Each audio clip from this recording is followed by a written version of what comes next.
Welcome back to the Reidel Law Firm YouTube channel. Today I want to chat about the business sale process, right? Buying a business or selling a business, what happens, what it looks like, and how we help, right? So I want to outline kind of the initial steps and the process from a grand like strategic level, I guess, to give you guys an idea of what is supposed to happen, what to expect. And then I'll talk a little bit about our process and how we get involved to help you with that. So the first step in any type of a business transaction or business sale is typically going to be initial discussions, right? Initial discussions and negotiations and coming to the initial key terms. Those are going to be things like price, timing, and the framework to move into a legal agreement, in a legally binding agreement. So after those initial discussions, what comes out of that generally is something called a letter of intent, sometimes a memorandum of understanding. It is generally a non-binding agreement. Even though it's non-binding, you're both agreeing to work towards the business transaction, the business purchase or business sale together, and to make it legally binding within a certain time frame, right? Within a certain time frame and based on certain key terms, right? This price, this timeline, this is what we're going to hash out in the future. Usually that timeline is like 2 weeks, maybe 30 days at the most for small business transactions. It can be a lot longer for other more complex, acquisitions or whatever. But small business, 2 weeks, 30 days is fine. Based on the LOI, then you move into drafting and preparing the purchase agreement. The purchase agreement is going to be the actual legally binding document that the transaction is based upon, right? That's going to be what determines who pays what happens, and what you're buying and or what you're selling and what happens, right? The change of ownership. All of that is captured legally within the purchase agreement. So it's a very, very important document.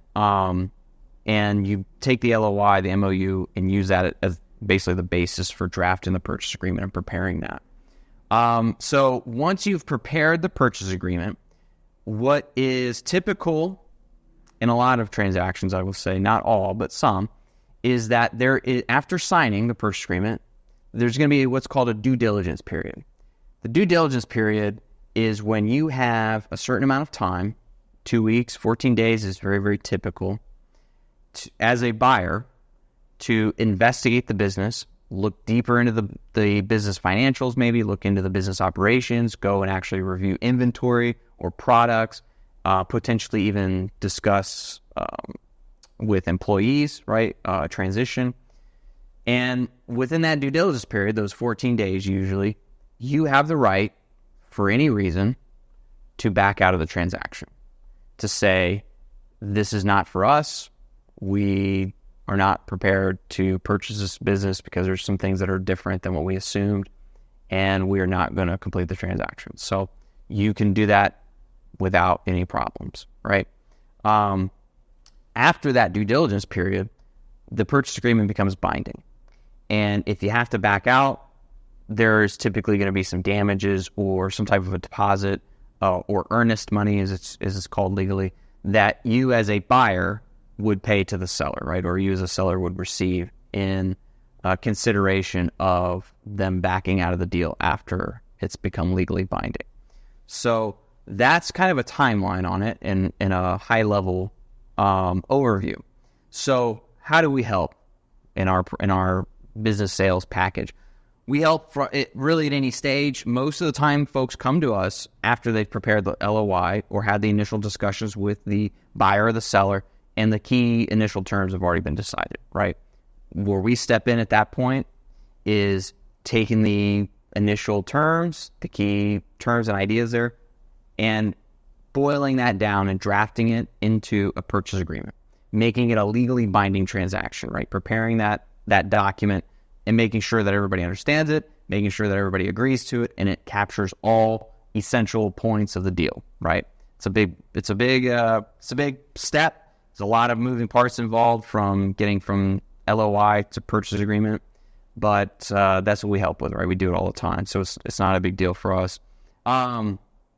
I will say that sometimes folks will come to us and need additional work on the front end, maybe dealing with some negotiation or some pricing issues or valuation.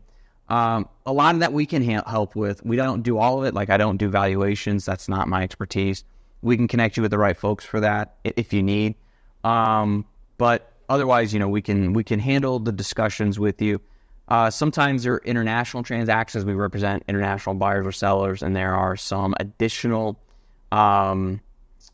points in negotiating even before we get to the purchase agreement, things like tax considerations or transition periods that, yes, we step in and handle that, or even working with the immigration attorney on visas or something. We do assist with that in our flat fee business sale package. It's a little less common, I'll say that. But typically we step in at the purchase agreement phase, and that's a big part of of our work. Drafting that, making sure everyone understands it, making sure it captures those key and essential points, and we're not missing anything. And there's all sorts of stuff that we go over, right? Besides the pricing, we're going to talk about, what were the warranties and the promises the seller made or the buyer made to each other, state of inventory, state of the business, the employment, the transition period. Is the seller going to be involved moving forward? If they are, how will they be involved? How much, time-wise or monetary compensation-wise, things like that. Are there legal permitting issues or licensing issues that we have to tie up? Are there outstanding tax issues, right? We've seen folks buy businesses, not when we've been involved in the beginning, but later they bought a business and come to find out 6-8 months later, the seller never settled their property tax account, right, from a year or two before, because that's always a year behind, right? They don't get the notice for a while. So it's like, well, oops, you're going to try to go back to the seller and get them to pay for it. Good luck. You're going to be spending a lot of money and hassle doing that, but, it is possible. So things like that, that's what stuff we're looking for. Those are the key elements and issues that we try to identify and quash, right? Take care of right away and make sure that it runs smooth for you. So after the purchase agreement is drafted, we go into that due diligence period. We also assist with that, trying to understand any gaps, right, in the details they've told us, making sure that we've looked over the key information about the business, financials, employment, taxes, right, inventory matters, supplier and vendor contracts. Are those going to be transferable or not? Landlord, right? Got to deal with the lease. We got to deal with the landlord. Are we just going to assume the lease, or is it going to be a brand new lease? There's some sticky issues with that when it comes up.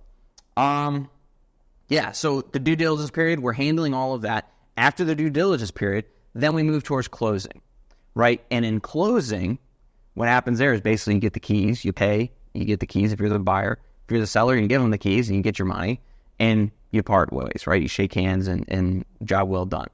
But before that, there's a lot going on, right? If there's vendor contracts, like I mentioned, we have to figure out how to assume and transfer those vendor contracts, because the seller's not going to be paying, your light bill. They're not going to be paying for your inventory, delivery. That's on you. So all of that we have to make sure is handled, is prepared. All of that is agreed upon by all parties, right? It's the buyer, seller, and then the vendor, whomever, or those other those third-party contracts they have. Dealing with the landlord, dealing with a lease, dealing with a franchisor. If you're selling or buying a franchise business, the franchisor has to approve the transaction. They have to approve the buyer, right? The buyer has to go and get trained. All of that we help organize. We don't go train you. We don't send you to training or anything, but we make sure you're aware of it. Make sure you understand what steps need to be taken and what items need to be organized for the transaction to close. And then closing, really, we just handle communications, make sure that the right people get paid, whether that's the buyer, whether that's the seller and a broker and the franchisor. Sometimes you're sending 3 or 4 different wires to different people. Usually we try to just get it to one and let the seller handle that or whatever. But then if we're working on the seller side, we have to organize, right, those payments to the other parties. So there's a lot of additional steps there to finish closing. And then the last document we wrap up is the bill of sale, right? That's the receipt that you show. the purchase agreement is the agreement to buy it. Once you've paid, what do you get, right? You get the bill of sale. It's a receipt. So we take care of that as well, making sure we get that drafted and get everyone to sign it and move on. So that's really all the steps kind of in a nutshell, what we do with our business sale package. It's flat fee. Everything we do is flat fee. But this one in particular is a pretty typical standard package that we work with our clients on. So if you are buying or selling a business in Texas and you have questions about how we could help maybe, or if you need help and you'd like us to step in with you and work with you on that transaction process, reach out to us, right? There's the contact form here. There's also our number here on the website that you can reach out to us. I'd love to hear about what you're buying, what you're selling, how we can step in and help you. I've worked with a lot of different businesses and industries on purchases, everything from childcare to chemical companies, and of course restaurants and just run-of-the-mill home service businesses, all sorts of stuff. And there's always just interesting little flavors of nuance to each industry, right? Each business.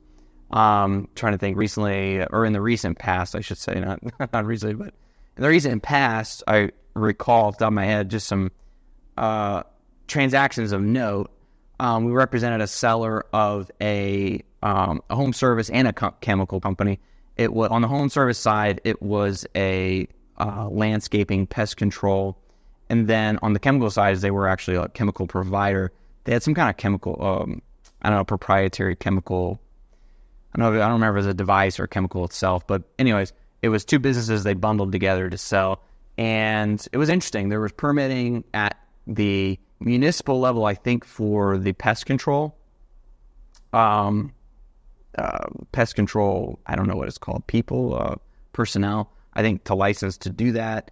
And then there was also permitting, this might have been federal and state, I don't think it was local, but it was permitting on handling the chemicals because they had a chemical company and the storage, they didn't manufacture a lot, but they did something on site besides storage that, I don't know, made it require certain documents and certain paperwork. And that was interesting. I mean, it was kind of crazy. We had to organize all that. Took some time, but, we got it done.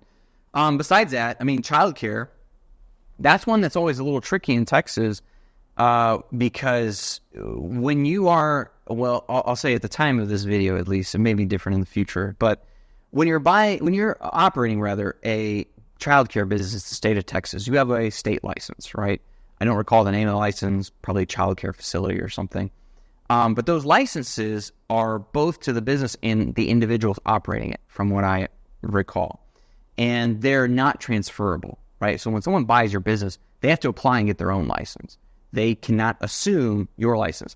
And getting that license requires a visit, a audit, not like a financial audit, but a physical visit to your location.